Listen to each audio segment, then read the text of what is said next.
성은이 만극하나이다.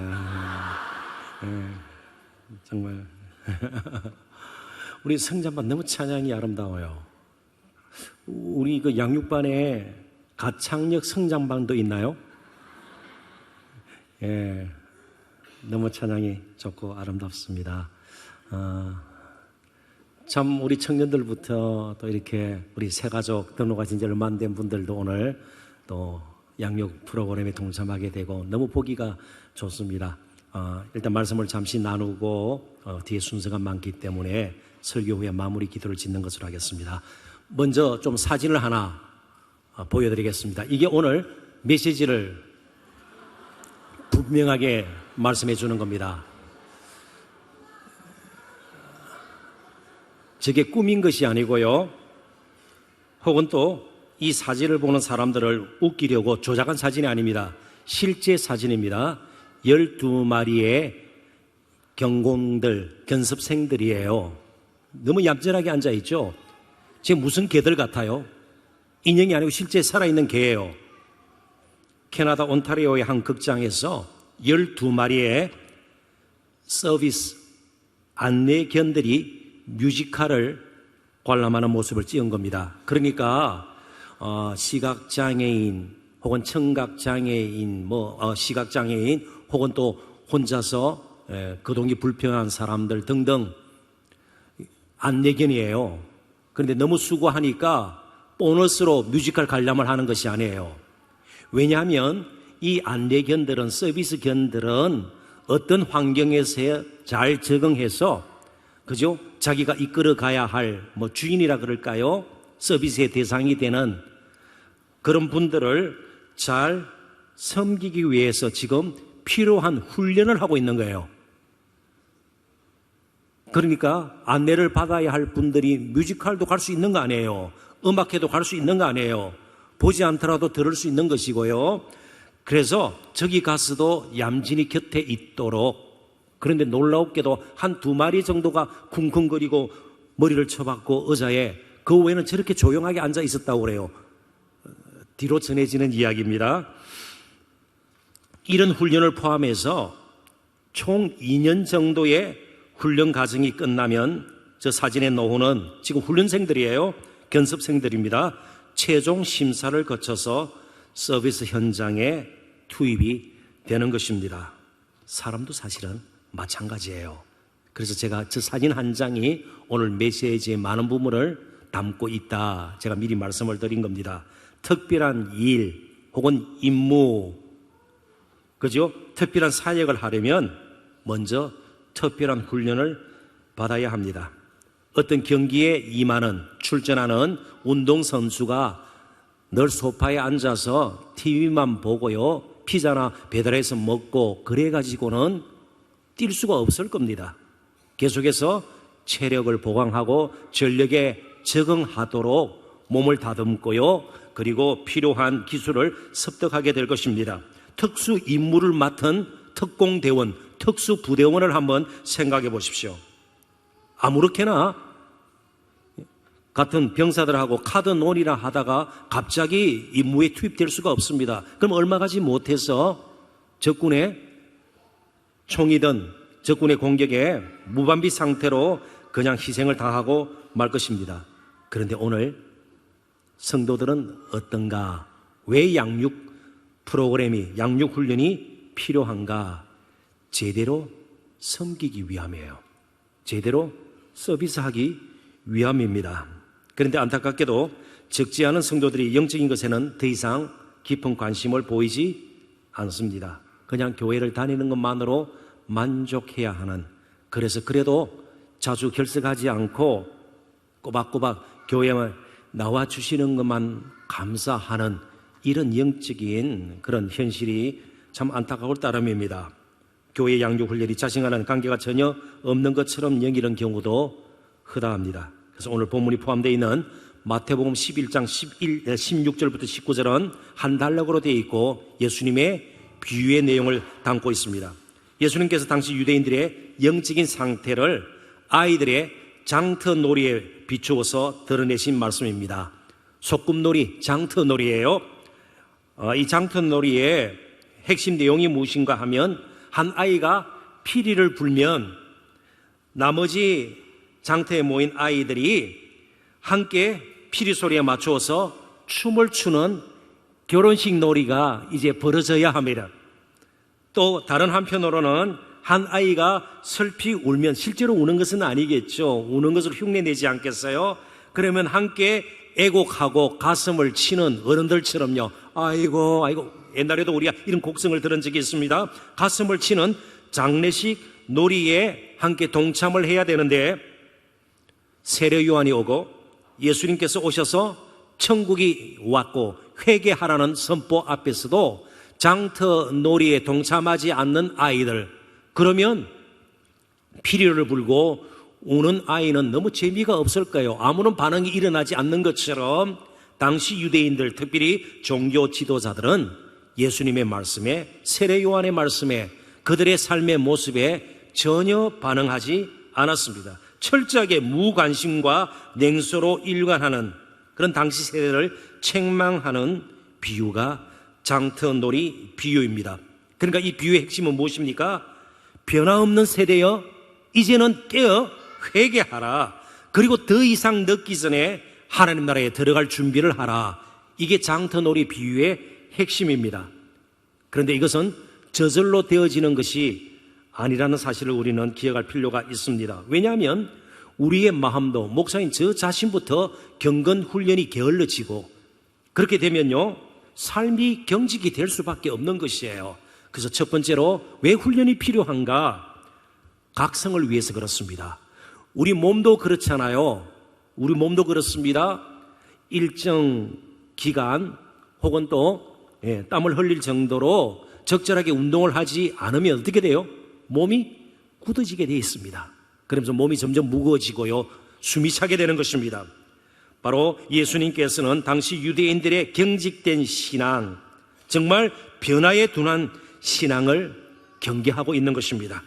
오늘 변화의 시간이 왔음에도 불구하고 반응하지 않는 타성에 젖은 신앙의 태도를 과감히 바꾸려면 이처럼 우리에게는 영적인 훈련이 필요한 것입니다.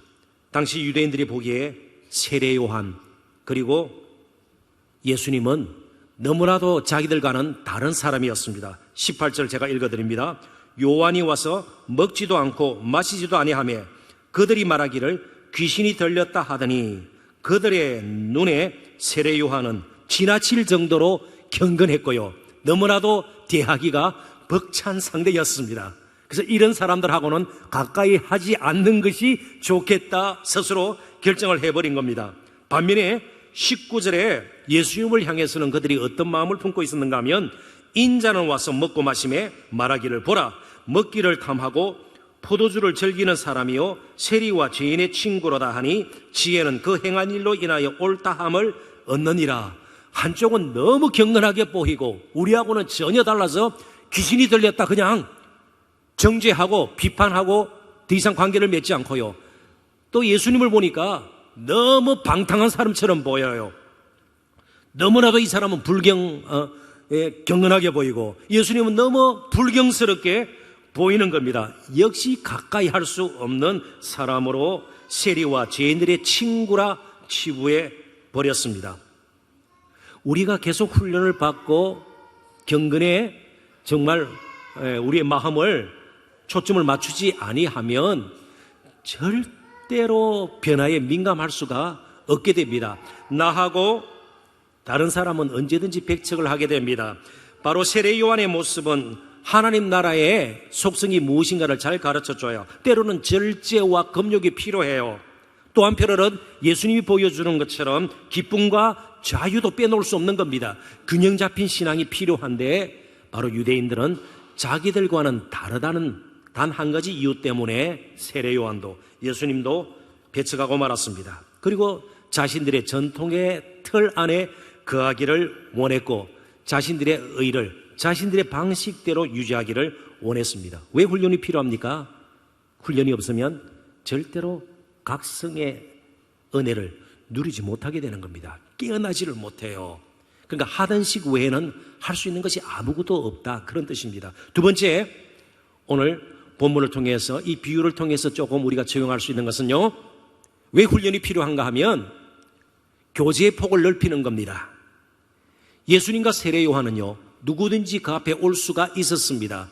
유대인들, 특별히 전통 유대 종교 지도자들은요, 선을 그어놓고 바리새인들도 최소한 6부류의 사람들은 상종할 수 없다, 미리 선을 그어놨습니다. 그러나 예수님은요, 세리의 친구였고요, 과거가 있는 여인들의 삶 속으로 들어가서 그들과 함께 했습니다. 왜 우리에게 훈련이 필요한가 하면, 훈련을 받지 않으면 자기하고 접촉해서 편하고 부담이 되지 않는 사람들하고는 가까이 지낼 수가 있는데, 불편한 사람들하고는 가까이 지내는 것이 너무 힘들어집니다. 이런 교제의 폭을 넓히기 위해서 우리는 전천후적인 그런 영성을 지닌 사람으로 우리가 거듭나야 되는 것입니다. 그러니까 우리가 영적으로 성장한다는 것은 우리가 교제할 수 있는 사람의 수가 점점 많아진다는 것입니다. 이해가 되시나요? 그래서 훈련이 필요한 것은 우리 삶의 폭을 넓히는 것이기도 합니다. 그래서 결국은 우리의 마지막이 무엇입니까? 전도와 선교로 연결이 돼야 돼요. 자, 제자 훈련 지금 하고 계신 분들이 오늘 여기 계시나요? 여기는 안 계시죠? 제자 훈련 3가지 목적이 있습니다. 한번 반복해 보실래요?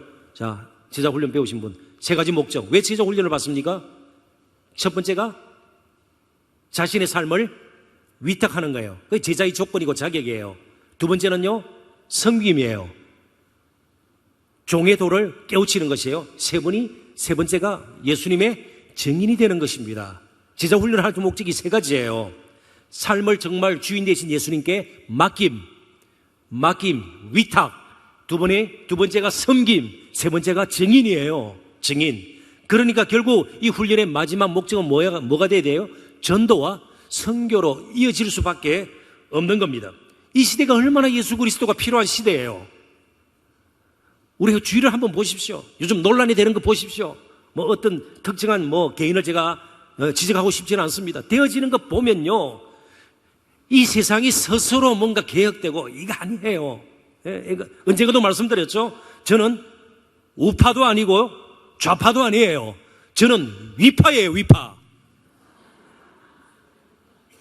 그러나 좌파가 주장하는 거, 또 보수가, 우파가 주장하는 거 제가 몰라요? 다 알아요. 판단할 줄 알아요.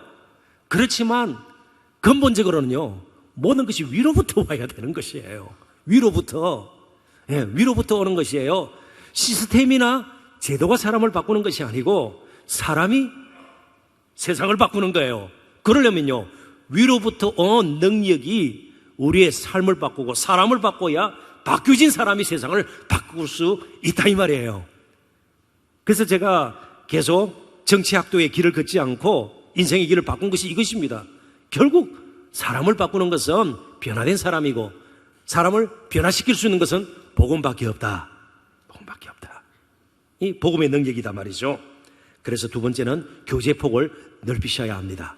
누구든지 정말 부담스러운, 불편한, 나보다 훨씬 때로는 못 배우고 더 가난하고 더 아프고 형편없고 만나면 뭔가 통하지도 않는 그런 사람들까지 품을 수 있는 교제 폭을 넓히는 그런 훈련, 성장 과정이 되어야 될 것입니다. 3번째가 뭘까요? 열매예요. 역시 수고하고 애쓰는 만큼, 그죠? 열매가 맺히는 겁니다. 농부의 발자국이 결국 충실한 열매를 맺게 됩니다. 얼마만큼 많이 돌보고 자신의 영혼을 돌보고요, 영적인 관심을 잃지 않고 열매를 맺어야 되는데요. 19절 같이 한번 읽어보고 말씀을 맺도록 하십시다. 다 같이 읽습니다. 먹기를 탐하고 포도주를 즐기는 사람이요, 세리와 죄인의 친구로다 하니 지혜는 그 행한 일로 인하여 옳다함을 얻느니라. 무슨 말인가 하면 누구하고 같이 있는가, 이걸로 사실은 좀 쉽게 표현하면 시비 걸지 말라는 겁니다. 함께 있음으로 무슨 일이 일어나는 것을 보라, 그런 뜻이에요. 그냥 저런 삶의 현장에서 동떨어져 가지고 좋은 말만 하고 그러지 말라는 것이에요. 예? 저러면 못 쓴다, 저 불의하다, 세리와 죄인들의 친구다, 그러지 말고 실제로 예수님께서 하시는 말씀은요, 삶의 현장에서 이들과 접촉하고 이들과 함께 먹고 그러면서 하나님 나라가 어떻게 거기에서 일어나고 있는지를 보라. 지혜는, 진정한 지혜는 결국은 행한 일로 인하여 옳다함을 얻는다. 이 말은요, 진정한 지혜는 무엇을 보면 알 수 있다? 열매를 보면 알 수 있다는 거예요. 열매를 보면 알 수 있다. 그러니까 무슨 말을 하는가 보다 더 중요한 것이 어떤 열매를 맺는가 하는 것입니다. 왜 훈련이 필요합니까? 열매를 더 많이 맺기 위해서 자신의 은사를 개발하게 되고요. 그죠? 자신 속에 감춰져 있던 가능성을 또 보게 되는 것이고요. 그렇게 하면서 정말 미래를 향해서 우리가 나갈 수 있게 되는 겁니다. 그래서 사실 우리는 미래를 예측할 필요가 없어요. 어떤 면에서는요, 주 안에서 미래를 만들어가면 되는 것입니다. 이해가 되시나요? 이 미래를 만들어가면 돼요. 그러니까 장래 문제에 대해서 점치듯이 그런 거 우리가 필요 없어요. 결국은 저와 여러분이 미래를 주 안에서 주시는 말씀의 능력으로, 성령의 능력으로 만들어가면 될 것입니다. 우리도 열매 맺음을 통해서 예수님께서 그렇게 사셨습니다. 십자가 별것 아닌 것 같지만 그 십자가를 통해서, 그리고 하늘에 떨어지는 미랄이 되셔서 얼마나 많은 열매를 맺으셨고, 그 십자가를 통해서 얼마나 놀라운 구원의 열매들이 맺혔습니까? 그래서 이번 성장과정, 또 이어지는 제자훈련, 여러 사역자반, 각 공부반, 큐티반으로 시작해서 말이죠, 동참 맞은 여러분들이 정말 마칠 즈음에, 그리고 마치고 나서도 풍성한 열매를 많이 맺을 수 있기를 주님의 이름으로 축원합니다. 예. 기도하고 다음 순서를 이어가도록 하겠습니다.